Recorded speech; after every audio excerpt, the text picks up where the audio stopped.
everyone, welcome to our channel Tax for Wealth and GST मंत्रा। तो CA Rajendra sir हमारे साथ हैं जो कि जीएसटी मंत्रा जीएसटी के क्वेश्चंस के आंसर हमें देंगे। राजेंद्र सर बहुत वेलकम। आज ट्यूसडे है एज यूजुअल जीएसटी मंत्रा के साथ। सर उससे पहले मैं क्वेश्चंस पे जाऊं, आपकी कोई क्वेरी है तो आप शेयर कर सकते हैं।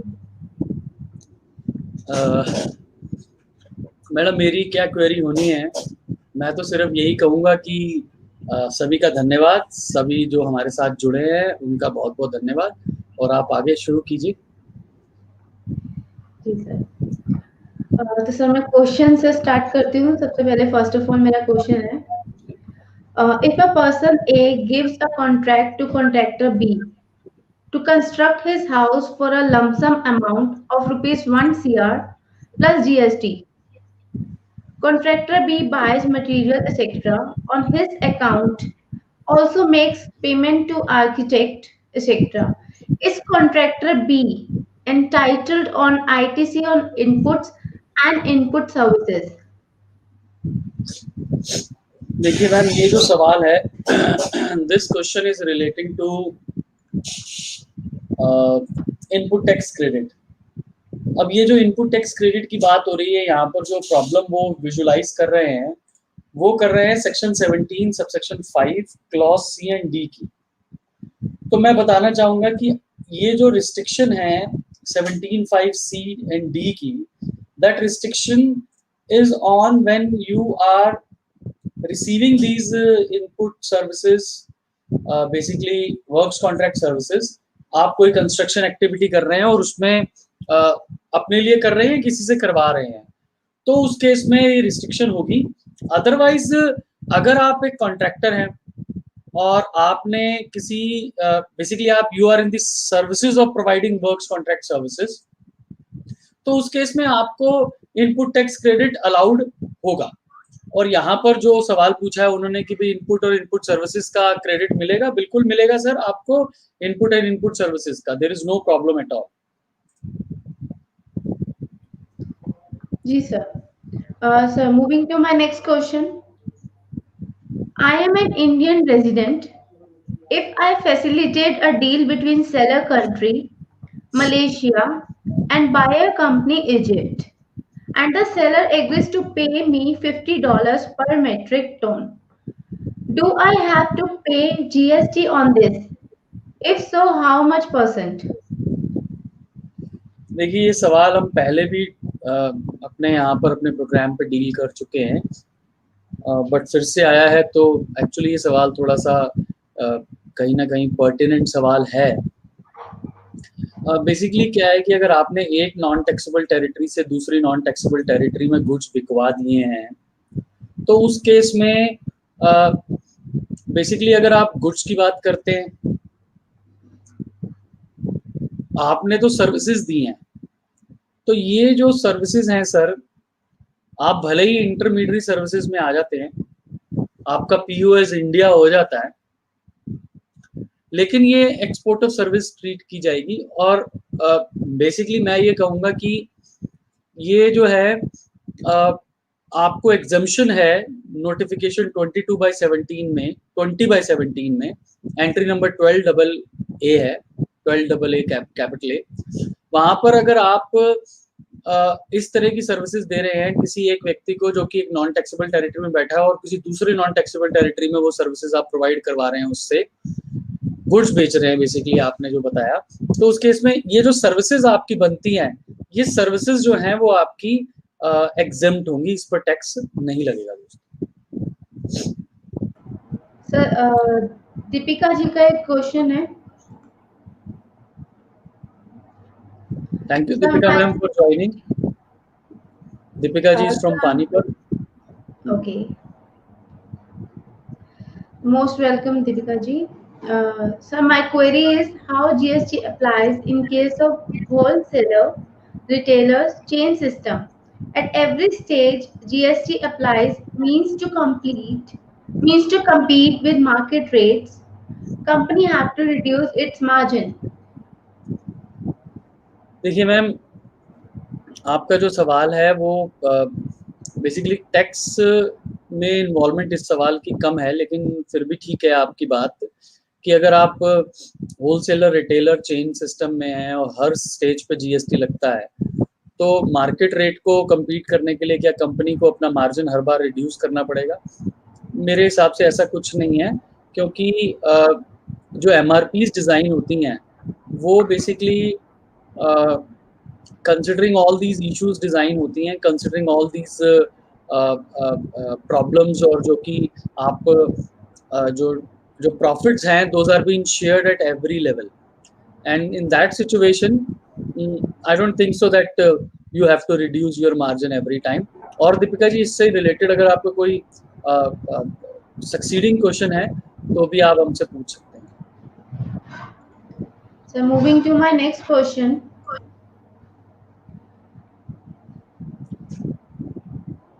Will I GST RTC on lift installed in office? I guess sir ये अच्छा, क्वेश्चन कुछ मिसिंग है। ठीक है मैम, पता लग गया मुझे। लिफ्ट के आईटीसी की बात कर रहे हैं ये, तो क्या लिफ्ट का आईटीसी जो कि लिफ्ट ऑफिस में इंस्टॉल्ड है उसके ऊपर इनको आईटीसी मिलेगा? देखिए, मैं यहाँ पर कहूँगा कि ये थोड़ा सा ना कंटेंशियस इशू है, डिबेटेबल इशू है, लिटिगेटिव इशू है। यहाँ पर पहले भी हम लोग ये सिचुएशन देखते आए हैं, सर्विस टैक्स रिजीम में भी, एक्साइज रिजीम में भी, कि लिफ्ट को मशीनरी का पार्ट ट्रीट किया जाए या उसको इमूवेबल प्रॉपर्टी का पार्ट ट्रीट किया जाए। Now this needs to be little more clarified in times to come. So अभी मैं ये कहूँगा कि principally lifts are to be treated as part of immovable property only, because lifts cannot be removed the moment these are fitted.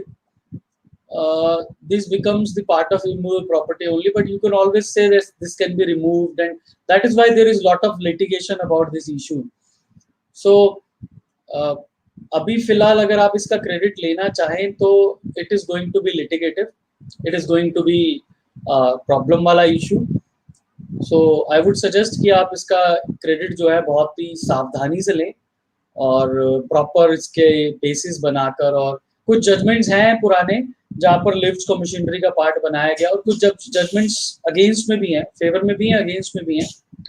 GST में इससे related अभी कोई भी इशू सेटल नहीं हुआ है, तो मैं कहूँगा कि अभी फिलहाल आप क्रेडिट अगर लेना चाहें तो मैं थोड़ा सा यहाँ पर फ्रैंकली मैं चाहता हूँ कि क्रेडिट मिले, और मुझे पता है कि कहीं ना कहीं क्रेडिट मिलना चाहिए, बट उनका आर्गुमेंट सिर्फ इतना ही है कि it becomes part of immovable property, that is why it is construction activity, works contract, so anything which is fitted to the immovable property the credit shall not be available, but yes, we can take the credit. जी सर। Sir, moving to my next question. If newspaper waste in office, will that be taxable supply? This is also a very good question, ma'am. Ji sir. अब newspaper जो waste होती है, हमारे सबके offices में newspapers आते हैं, मैगजीन्स आती हैं। अब क्या ये न्यूज़पेपर मैगजीन जब मैं ऑफिस में बेचता हूँ तो क्या ये मेरा इन द कोर्स और फर्दरेंस ऑफ बिजनेस माना जाएगा? और वही न्यूज़पेपर अगर मैंने मान लीजिए प्रोप्राइटर या डायरेक्टर की गाड़ी में रखवा दिया और गाड़ी में वो उनके घर चले गए, और घर से वहाँ पर वो न्यूज़पेपर और जो पुराने न्यूज़पेपर्स या मैगजीन्स होती हैं वो बिक गए, तो क्या वो भी टैक्सेबल सप्लाई होगी, इन द कोर्स और फर्दरेंस ऑफ बिजनेस मानी जाएगी?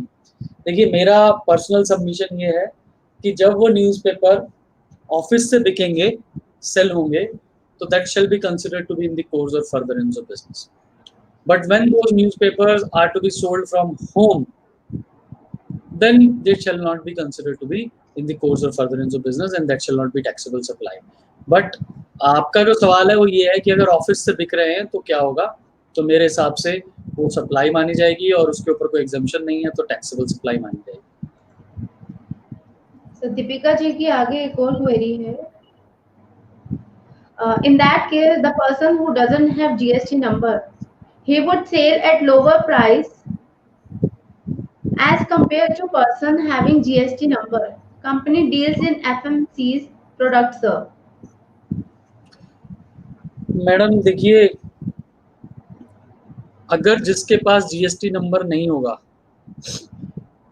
जिसके पास जीएसटी नंबर नहीं होगा और अगर वो रजिस्टर्ड सप्लायर से खरीद रहा है, मान लीजिए मैं एफएमसीजी गुड्स खरीद रहा हूँ, जिनकी बात कर रहे हैं आप, साबुन, तेल, खाना पीना, ये सब चीजें, तो मैं अगर रजिस्टर्ड सप्लायर से खरीद रहा हूँ तो उसने तो जीएसटी लगा कर दिया और मैं अनरजिस्टर्ड हूँ, तो मैं तो जीएसटी लगाकर बिल कर ही नहीं सकता। इसका मतलब ये हो गया जो मेरी इनवर्ड सप्लाई है उसके ऊपर जो जीएसटी लगा है वो तो मेरी कॉस्ट बन गई, तो मैं तो एक्सपेंसिव होऊंगा, मैं सस्ता तो बेच ही नहीं सकता मैडम। तो टू माय माइंड वो सस्ता नहीं बेचेगा, उसके लिए वो जीएसटी उसकी कॉस्ट बन जाएगी, तो वो सस्ता बेच ही नहीं सकता, he would always be expensive. वो ये हो सकता है कि भाई उसका इनकम टैक्स नहीं लग रहा है, इनकम टैक्स की कैलकुलेशन वो करेगा भी नहीं, इतना बड़ा धंधा होगा भी नहीं जो रजिस्टर्ड डीलर नहीं है, तो टू माय माइंड वो लोअर रेट पे बेच नहीं पाएगा, क्योंकि उसका जो इनपुट सप्लाई होगी उसके ऊपर जो जीएसटी होगा वो उसका कॉस्ट बन जाएगा मैडम। तो it is a problem for, तभी हम लोग, मैं तो काफी टाइम से बोलता आ रहा हूँ कि भाई अगर आप अनरजिस्टर्ड है, जैसे हम चार्टर्ड अकाउंटेंट्स हैं, अब चार्टर्ड अकाउंटेंट को 20 लाख रुपए तक की इंटरेस्टेड सप्लाई का एग्जेम्पशन है सेक्शन 23 सबसेक्शन 2 में। अब उस केस में वो अपना आउटवर्ड सप्लाई देंगे, लेकिन जो इनवर्ड सप्लाई वो रिसीव करते हैं उसके ऊपर जो इनपुट टैक्स क्रेडिट होता है वो कॉस्ट बन जाता है उनके, क्योंकि वो क्रेडिट तो ले नहीं सकते, रजिस्टर्ड पर्सन ही क्रेडिट ले सकता है। तो उस केस में वो they will be more expensive than the people who are already registered, because the cost, because the ITC which is otherwise available as credit is now becoming cost of their manufacture or cost of their provision of services. So that way, in your case example also, that input tax credit which would otherwise been available as credit now becomes cost, so he'll not be able to sell cheap, ma'am. That is beyond question. Sir Sudhanshu ji का next question है। Sudhanshu ji most welcome to our channel. Sir उनका question है, for the financial year 2017-18 amendment of B to B now expired. If in R1 wrong GST number entered, now what will be the remedy to amend? The B to B GST amount is almost rupees 18 lakhs.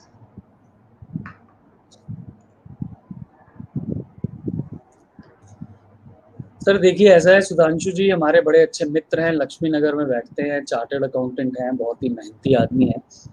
अब sir देखिए मैं क्या करूं सुधांशु भाई, मेरी समस्या समझे।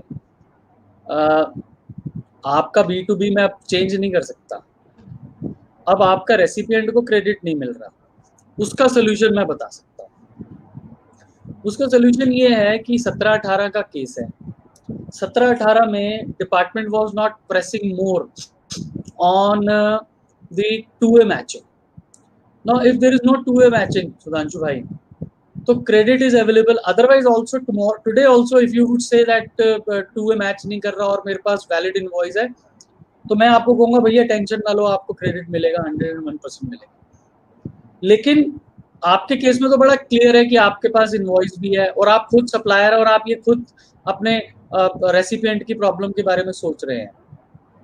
अब आप ये समझिए कि आप अपने रेसिपिएंट को दिलासा दीजिए और उसको जो कंसोलेशन देनी है वो आप in the form of document दीजिए। उसको कहिए देखिए मैंने ये 3B फाइल किया है, ये 1 फाइल किया है, इसके ऊपर कॉरेस्पॉन्डिंग टैक्स डिस्चार्ज किया है, अगर फिर भी तुम्हें टैक्स क्रेडिट नहीं मिलता है तो मेरी जिम्मेदारी है, मैं तुम्हें इंडेमनिटी बॉन्ड भी देने को तैयार हूँ। कल को अगर डिपार्टमेंट तुमसे पैसा मांगता है तो मैं तुम्हें पैसा उसका दूंगा, क्योंकि तुम्हें देने की जरूरत नहीं पड़ेगी ना भाई, क्योंकि तुमने तो ऑलरेडी दे दिया। तो मेरा हम्बल सबमिशन ये है। हाँ लेकिन शर्त ये है सुधांशु भाई कि आपके रेसिपिएंट ने उसका क्रेडिट लिया हो। अगर उस भाई ने क्रेडिट नहीं लिया होगा तो फिर अब वो क्रेडिट नहीं ले सकता 2017-18 का, ये बात बिल्कुल पक्की है सर। तो मेरे हिसाब से आप उसको डॉक्यूमेंटेशन के बेसिस पे सेटिस्फाई कीजिए। 17-18 का पोर्टल पर आप उम्मीद लगाएं कि आपको वो अब ओपन करेंगे, मेरे हिसाब से वो गलत उम्मीद होगी, आप अपना समय व्यर्थ करेंगे। मैं आपसे ऐसी झूठी बात नहीं कर सकता। Thank you, Sudhanshu ji. So moving to my next question. Whether interest received on FDR shall form part aggregate turnover.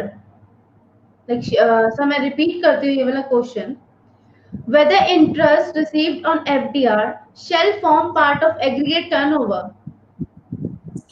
देखिए मैडम, सबसे पहले तो मैं जितने भी हमारे व्यूअर्स हैं जो हमें इस समय देख रहे हैं, मैं उनसे रिक्वेस्ट करूंगा कि हमारे इस वीडियो को लाइक करें, इस शो को लाइक करें। जितना वो लाइक करेंगे उतना हमारा मनोबल बढ़ता है। अभी लगभग 400 लोग हमें देख रहे हैं, तो मेरी रिक्वेस्ट ये है कि 400 लाइक्स तो होने सर चाहिए। एक डिसलाइक भी आ 500 गया है। हाँ 540 जी, हाँ अभी 540। एक डिसलाइक डिसलाइक भी आ गया, बट वो डिसलाइक वाले व्यक्ति से मैं उम्मीद करता हूँ कोई दिक्कत नहीं, कोई समस्या नहीं है। आपको अगर शो पसंद नहीं आ रहा तब भी कोई समस्या नहीं है, लेकिन जो हमारे दोस्त देख रहे हैं वो कम से कम लाइक करें सारे के सारे, मेरा बहुत आपसे निवेदन है। सर अब आपका जो सुधांशु जी, सवाल है ब्याज। हाँ जी, सुधांशु जी का whether we move to high court given every पहले documents चलिए not ये वाला ready। सवाल लेते हैं जो आपने सवाल पूछ लिया, फिर सुधांशु भाई का जवाब देंगे जी दोबारा। सर जी। क्वेश्चन ये है कि अब ब्याज जो आपको एफडीआर इंटरेस्ट पे मिलता है, वो ब्याज एग्रीगेट टर्नओवर में शामिल होगा या नहीं होगा।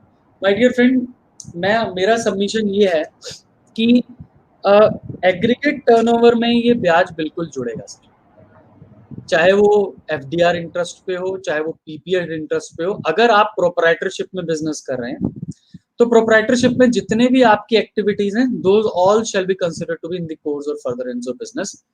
क्योंकि आपका ये पैसा कहीं ना कहीं एफडीआर का बिजनेस का पैसा है, बिजनेस से रिलेटेड पैसा है, आपको पास पर्सनल भी है तो भी वो एक्टिविटी सप्लाई है। एग्जेम्प्ट सप्लाई है वो बात अलग है। तो ये मेरे हिसाब से एग्रीगेट टर्नओवर में बहुत कैटेगोरिकल मैं समझता हूँ कि ये जुड़ना चाहिए दोस्तों। और लेकिन एक बात मैं आपको बता दूं कि आपके एग्जिम सप्लाई करते हुए एक और समस्या आती है, सेक्शन 17 सबसेक्शन 2 एंड सबसेक्शन 3। अब सेक्शन 17(2)(3 जो है वो बेसिकली क्या है कि वो एग्जिम सप्लाई होने के कारण इनपुट टैक्स क्रेडिट रिवर्सल की बात करता है। तो 17(2) और 3 में जो रूल 42 और 43 में आपको रिवर्सल करना है अपने इनपुट टैक्स क्रेडिट का because of the EXIM supply and taxable supply both, तो आपको उस केस में अपना इनपुट टैक्स क्रेडिट रिवर्स करते हुए इस एग्जिम सप्लाई जो कि इंटरेस्ट ऑन एफडीआर और इंटरेस्ट ऑन पीपीएफ और इंटरेस्ट ऑन एनएससी और ये सब है, इसको अपनी सप्लाई में एग्रीगेट टर्नओवर में नहीं जोड़ना, लेकिन थ्रेशोल्ड कैलकुलेट करते हुए for the purpose of registration आपको इसको जोड़ना जरूरी है। जी सर। तो सर सुधांशु जी का ये वाला आप बताइए sir. Sudhanshu ji, whether we can move to high court given every document not ready। देखिए, आप सप्लायर हैं सुधांशु भाई या आप रेसिपिएंट। अगर आप सप्लायर हैं तो आपको बहुत बड़ी समस्या नहीं है सर, आपने टैक्स पे कर दिया है, मेयरली आपका B2B को B2C दिखाने पे आपको बहुत बड़ी समस्या नहीं आएगी सर, आपको कोर्ट में जाने की जरूरत नहीं है। और अगर आप रेसिपिएंट हैं तो भी मैं आपसे कह रहा हूँ कि आपका क्रेडिट कोई डिसअलाउ नहीं कर सकता। आप हाईकोर्ट जाने की बात क्यों कर रहे हैं, आप क्रेडिट लीजिए, आपका ऑडिट होगा, ऑडिट होने में वो आपका निकालेगा कि ये क्रेडिट आपको मिलना नहीं चाहिए, वो आपको शो कॉज करेगा, शो कॉज करेगा, उसमें जवाब दो। शो कॉज करने के बाद, जवाब देने के बाद भी अगर वो नहीं मानता है तो आपका डिमांड निकालेगा, डिमांड लेके आप कमिश्नर अपील पे जाइए, पहली अपील में वो भी नहीं मानता है तो ट्राइब्यूनल में जाइए, ट्राइब्यूनल में 101% आपको रिलीफ मिलेगा। बाई चांस अनफॉर्चुनेटली वहां भी रिलीफ नहीं मिलता तो सुधांशु भाई तब आप हाई कोर्ट जाइएगा ना। अभी आप हाई कोर्ट जाकर क्या करना है, ब्याज आपसे नहीं मांगा जाएगा, आप उसकी टेंशन ना लें। आप क्यों आप अभी हाई कोर्ट जाकर कोई फायदा आपको नहीं होना, क्योंकि उन्होंने भी तो यही कहना है कि आपसे डिमांड किसने की है। अभी आप ये कहना चाहते हैं कि B2B को B2C कन्वर्ट करें, एज ए सप्लायर आपको बहुत ज्यादा समस्या नहीं है, एज ए रेसिपिएंट आपको समस्या नहीं है, तो आप हाई कोर्ट जाना किसके बेहाफ पर और क्यों चाहते हैं। आई डोंट फील कि आपको भी इसमें रिट पिटीशन के माध्यम से आर्टिकल 226 के थ्रू जाना चाहिए रिट में। I don't feel so sir. Sir moving forward, Tushan Garg, most welcome Tushan ji. तो सर उनका एक ये क्वेश्चन है, a trader of cloth having turnover of 1 CR, do he need to maintain books of account as per HSN code or tax rate wise? नहीं, 1 करोड़ का अगर turnover है तो आपको अपना HSN तो कहीं रिपोर्ट ही नहीं करना है सर। आपको अपना भाई 1.5 करोड़ रुपए तक का तो एग्जामिशन ही नहीं है, आपको अपना कोई भी HSN देना ही नहीं है। अगर 1.5 करोड़ रुपए तक का आपका एग्रीगेट टर्नओवर है तो आपको HSN देना ही नहीं है। तो आपकी किताबों में भी अगर HSN नहीं आएगा तो कोई दिक्कत नहीं है, क्योंकि सर HSN की रिक्वायरमेंट GST लॉ में है, इनकम टैक्स लॉ में नहीं है। तो GST लॉ में आपको एग्जेम्पशन दे ही दिया कि भैया अगर आपका 1.5 करोड़ रुपए तक का धंधा है तो आपको HSN वाइज ना तो सप्लाई आउटवर्ड सप्लाई देनी है, ना इनवर्ड सप्लाई देनी है। इनवर्ड सप्लाई में तो वैसे ही आपका देना कुछ नहीं होता, सिर्फ फॉर्म 9 में बताना होता है। फॉर्म 9 में भी 17, 18, 18, 19 में उन्होंने बोल दिया। और अदरवाइज ऑल्सो आप जब भविष्य में भी अपना फॉर्म 9 फाइल करेंगे 1 करोड़ रुपए के बिजनेस में, आपको HSN वाइज ना आउटवर्ड सप्लाई देनी है, ना इनवर्ड सप्लाई देनी है। Nothing to worry sir. Sir next question Ashwani ji का है। Ashwani ji, most welcome to our channel. Sir, if any extension for job work, 1 year condition received back material during current period. Sir देखिए, अगर आपने मटेरियल जॉब वर्क के लिए भेजा है तो 1 साल के अंदर अंदर जॉब वर्क के लिए इनपुट आने चाहिए। वो एक्सटेंड किया जा सकता है फॉर अनदर 1 ईयर। तो वो आप कमिश्नर को रिक्वेस्ट कीजिए जुरिसडिक्शनल ऑफिसर के माध्यम से, वो आपका extension because of the proper reasons वो आपका एक्सटेंशन अलाउ कर देंगे। Sir next question Vimal Sethi ji का। Vimal sir, most welcome. Kota से हमारे सेठी साहब हैं। Vimal sir, most welcome in our show. Sir question है, प्लीज डिस्कस। इससे पहले सुधांशु जी का सवाल लेना चाहता हूँ। सुधांशु जी कहते हैं हम सप्लायर हैं और सर्विस रेसिपिएंट हमारी पेमेंट रिलीज नहीं कर रहा है। अब देखिए ये समस्या आपको आएगी, आप उसको जस्टिफाई कीजिए, कोर्ट में जाकर भी आपको रिलीफ मिल जाएगा। मैं इस बात का अश्योरेंस आपको नहीं दे सकता, क्योंकि वो ज्यादा से ज्यादा यही कहेंगे GSTN को। अब मेरे हिसाब से आप उसको कोई भी लीगल ओपिनियन लेकर दीजिए, आप उसको जस्टिफाई करने की कोशिश कीजिए कि भाई आपको इसमें इनपुट टैक्स क्रेडिट में प्रॉब्लम नहीं आएगी। मेरा सजेशन ये है, आप उसे एक लीगल ओपिनियन लेकर दे दीजिए अपने बेहाफ पे कि भाई देखिए ये हमने लीगल ओपिनियन लिया और ये कहते हैं कि आपको समस्या इनपुट टैक्स क्रेडिट में नहीं आएगी। मेरे ख्याल से 98% चांसेस हैं। अगर वो 2% से तो पकड़ के ही बैठ गया तो उसका मेरे पास कोई इलाज नहीं है। फिर आपको ऑफकोर्स हाई कोर्ट जाना पड़ सकता है, आपको वहां से डायरेक्शंस लानी पड़ सकती हैं, बट मुझे ऐसा लगता है कोई दिक्कत आनी नहीं चाहिए। अभी तक जिन्होंने हमारे अभी प्रोग्राम को लाइक नहीं किया दोस्तों, एक बारी जरा थम्स अप दबा दीजिए, थोड़ा मनोबल बढ़ता है हमारा, हमें भी मोटिवेशन मिलता है। जिसने भी अभी तक लाइक नहीं किया प्लीज एक बारी जरा लाइक कर दीजिए। सर विमल जी का क्वेश्चन लेते हैं। Please discuss registration requirement if a contractor procedures work contract in say all states and place of supply in that state only. If a contractor procures works contract in say all states and places of supply is that state only. ये सवाल वही है sir जो आपने पिछली बार लिया था, उसी के कंटिन्यूशन में सवाल है। अब अगर आपका प्लेस ऑफ सप्लाई वही बन जाता है स्टेट, तो आपको सर रजिस्ट्रेशन लेना पड़ जाएगा सर। अब समस्या ये आएगी कि आपका फिक्स एस्टैब्लिशमेंट क्या होगा, आपको वहां पर कोई ना कोई ऑफिस दिखाना पड़ेगा। आप साइट पर तो रजिस्ट्रेशन ले नहीं सकते। जो भी साइट आपकी चल रही है, कंस्ट्रक्शन साइट है, वर्क्स कॉन्ट्रैक्ट साइट है, वहां रजिस्ट्रेशन मिलना पॉसिबल नहीं है। आप एस्टैब्लिश ही नहीं कर पाओगे रिलेशनशिप को। तो मेरा सजेशन ये है कि वहां फिर इसका मतलब आपको जो है वहां पर एक ऑफिस या कोई भी एक फिक्स एस्टैब्लिशमेंट क्रिएट करना पड़ेगा, then only you will be able to take registration. और भी विमल जी आपका कोई इसमें और एक्सटेंशन सवाल हो सर, आप मुझसे पूछ सकते हैं।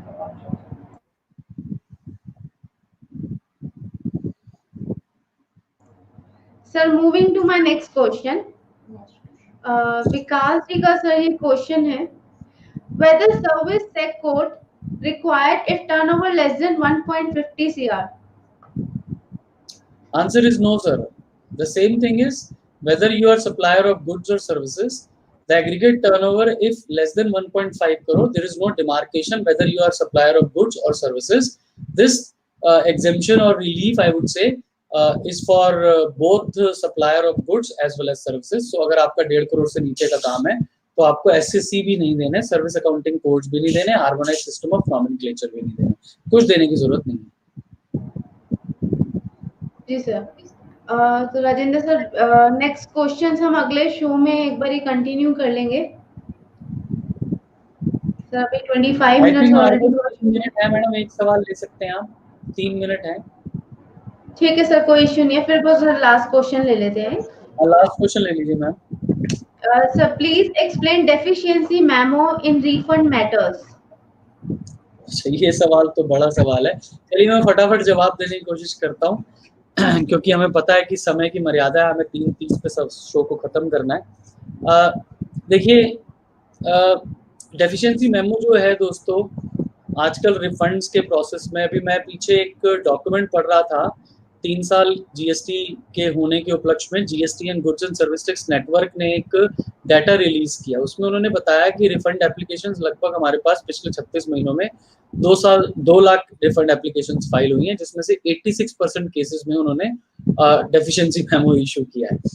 तो deficiency memo has been quite a very favorite tool for the proper officer or refund issuing authority, and whenever they find anything and everything they issue the deficiency memo. तो उस केस में आपको थोड़ा ध्यान रखने की जरूरत है। मैं समझता हूँ कि डेफिशिएंसी मेमो जब इशू होता है तो उसका सवाल देखिए, उसके प्रॉपर जवाब बनाइए, और क्योंकि अगर दूसरी बार वो रिजेक्ट कर देते हैं तो शायद आपको फिर उसमें दिक्कत आ जाएगी, क्योंकि फिर आपको अगेन अपील में फाइल करना पड़ेगा। हो सकता है वो डेफिशिएंसी मेमो ना इशू करे, हो सकता है शो कॉज कर दे, then it would be all the more difficult. Refund reject हो गया तो आपको अपील ही करनी पड़ेगी। तो इसलिए डेफिशिएंसी मेमोज का आप बहुत ध्यान से आप पालन करें और उनका रिप्लाई आप प्रॉपर करें और कोशिश करें। ऑफ कोर्स मैं समझता हूँ कि ये जो मैं बोलने जा रहा हूँ आपको, ये थोड़ा सा not in the spirit of the technology है। जो भी हमारे पास आर्टिफिशियल इंटेलिजेंस के बेसिस पे हम सब कुछ कर रहे हैं, बट उसकी स्पिरिट में नहीं है। लेकिन फिर भी अगर आप प्रॉपर ऑफिसर को पर्सनली एक बारी मिलकर आप बताएं, समझाएं, that will be more better in addition to the replies made by online. Sethi साहब, why not take only one registration? मेरा जवाब ये होगा सर कि अगर आपका प्लेस ऑफ सप्लाई वहाँ है और टैक्सेबल सप्लाई आप वहीं से कर रहे हैं सर, देखिए मैं ये अज्यूम कर रहा हूँ, आपने पिछली बार मुझसे सवाल पूछा था कि वहां पर रजिस्ट्रेशन लेना है या नहीं लेना। अगर आपका प्लेस ऑफ सप्लाई वहाँ है, आप टैक्सेबल सप्लाई वहाँ कर रहे हैं, फिक्स एस्टेब्लिशमेंट आपका बन जाता है वहां पर, तो सर आपको वहीं रजिस्ट्रेशन लेना पड़ेगा। अदरवाइज तो मैंने आपको पिछली बार भी यही बात बताई थी कि अगर आप फिक्स एस्टेब्लिशमेंट नहीं बनते हैं ह्यूमन एंड टेक्निकल रिसोर्सेज की वजह से, तो आपको एक ही रजिस्ट्रेशन काफी, आप आईजीएसटी की बिलिंग करें, कोई समस्या नहीं है सर, कोई दिक्कत नहीं। जी सर। सर बाकी क्वेश्चंस मैं नेक्स्ट शो में लूंगी। अगर आपको क्वेश्चंस के अलावा कुछ और डिस्कस करना है तो आप डिस्कस कर सकते हैं सर। बस मैं फिर लास्ट में एक बार फिर से कहूँगा कि हमारा ये शो जो है वो हर हफ्ते 3 बजे आता है। आधे घंटे के लिए हम आपके साथ हाजिर होते हैं। मेरी रिक्वेस्ट है ज़्यादा से ज़्यादा इस शो के बारे में लोगों को बताएं। कोई भी आपका सवाल हो, किसी भी संबंधित जीएसटी में कोई भी चीज़ आपकी हो, आप मुझसे पूछ सकते हैं और यहाँ पर आकर हम आपके लाइव सवालों का आंसर्स देंगे। और मेरी आपसे एक और रिक्वेस्ट है कि जैसे मैं हमेशा क्लोजिंग रिमार्क्स में कहता हूँ, विनय जी का एक सवाल आ गया है, चलिए फटाफट ले लेते हैं, अगर भारती मैम आप परमिट करें तो। जी sir. Whether the input is allowed on the laying of tiles by resident welfare society in the society? Sir देखिए ऐसा है, वर्क्स कॉन्ट्रैक्ट की विनय जी समस्या फिर से सेम आ गई। अगर आप टाइल्स वाला बात करते हैं तो इसको अगर आप रिपेयर्स में डालते हैं, अगर कंस्ट्रक्शन में नहीं डालते, इसको फिक्स्ड कॉस्ट में आप ऐड नहीं करते, कैपिटलाइज नहीं करते, अगर आप इसको रिपेयर्स में डालते हैं तो आप इसका रिपेयर में इसका इनपुट टैक्स क्रेडिट ले पाएंगे। अदरवाइज अगर आप इसको कैपिटलाइज कर देते हैं बिल्डिंग में, फिक्सचर्स में, तो आप इसका क्रेडिट नहीं ले पाएंगे सर, वो ब्लॉक। भानु प्रताप जी कह रहे हैं नमस्ते सर। नमस्ते भानु जी। और मैं सभी दोस्तों से फिर से विनती करूंगा कि हमारे आप यूट्यूब चैनल को लाइक कीजिए, सब्सक्राइब कीजिए और इस वीडियो को ज़्यादा से ज़्यादा लाइक कीजिए सर, और हमारा मनोबल बढ़ाइए। और आखिरी में फिर से देश की इस समय जो भी स्थिति है, मैं समझता हूँ कि ऐसी कोई बहुत बड़ी समस्या नहीं है जो हम सब मिलकर अगर चाहें तो उसको ठीक नहीं कर सकते, उसको कंट्रोल नहीं कर सकते। एक छोटा सा आपके साथ डाटा शेयर करना चाहता हूँ कि हमारी कंट्री में 60% जो लोग हैं वो अंडर 35 एज के हैं। मेरा जो मैं खुद विजुलाइज करता हूँ कि आने वाले 20 सालों में, लगभग 25 सालों में, हमारी कंट्री में जो पॉपुलेशन 80% पॉपुलेशन होगी वो अंडर 30 होगी, लेस देन 30 होगी। दोस्तों आज जिन जिन जिन लोगों ने जिसने आज अगर हमने देश के बारे में सोच लिया, अपने नेक्स्ट जनरेशन के बारे में सोच लिया, मेरा सिर्फ आपसे एक विनती है कि आप जब भी किसी रिसोर्स को यूज़ करें, नेशनल रिसोर्स को यूज़ करें। भले ही आप उसके लिए पेमेंट करने के लिए काबिल हैं, आप बिजली का प्रयोग करने की पेमेंट करने के लिए काबिल हैं, आप पानी का प्रयोग करने में उसकी पेमेंट करने के लिए काबिल हैं, आप सब चीज़ों के लिए काबिल हैं, आपके पास सामर्थ्य है, फाइनेंशियल कैपेबिलिटी है, बट फिर भी आप ये सोचें कि मुझे इस प्लेनेट को अपने आने वाली जनरेशन्स के लिए छोड़ना है और उतना ही प्रयोग करना है जितना मेरे लिए आवश्यक है, उससे ज़्यादा नहीं, बल्कि उससे कम कोशिश कीजिए। जितना आपके लिए आवश्यक है उससे कम प्रयोग कीजिए जन संसाधनों का, हमारे नेचुरल रिसोर्सेज का। हमारी हवा का भी कम प्रयोग कीजिए। हवा का कम प्रयोग करने का अर्थ है कि इसको दूषित करना हम कम से कम करें, ताकि हमारी अगली जनरेशन, सोच के देखिए मैं अपने बच्चों या उनके बच्चों के लिए क्या छोड़कर जा रहा हूँ इस धरती पे। अगर जब मैं जैसे ही ये सोचता हूँ, मुझे लगता है कि मैं मिनिमम यूसेज करूँ हर चीज़ का। बस मेरा आपसे यही विनती है, हाथ जोड़कर निवेदन है। हमेशा मैं इन बातों पर अपनी बात को विराम देता हूँ। धन्यवाद। Bharti ma'am. Sir thank you very much. आपकी कोई भी क्वेरी हो आप techprofile@gmail.com पे हमें मेल कर सकते हैं। बाकी हम लोग Amazon Fire TV, IGTV, YouTube, Facebook हर जगह अवेलेबल हैं। आपकी कोई भी क्वेरी हो वो आप हमसे पूछ सकते हैं जीएसटी से रिलेटेड, या अगर इनकम टैक्स से रिलेटेड भी है तो फिर आप फ्राइडे भी पूछ सकते हैं। बाकी जीएसटी के लिए तो हम एवरी ट्यूसडे 3 PM अवेलेबल हैं। Thank you very much to my viewers and thank you very much Mr. Rajendra Arora sir. आपने सर बहुत टाइम दिया, हर बार आप टाइम देते हो। Thank you very much sir.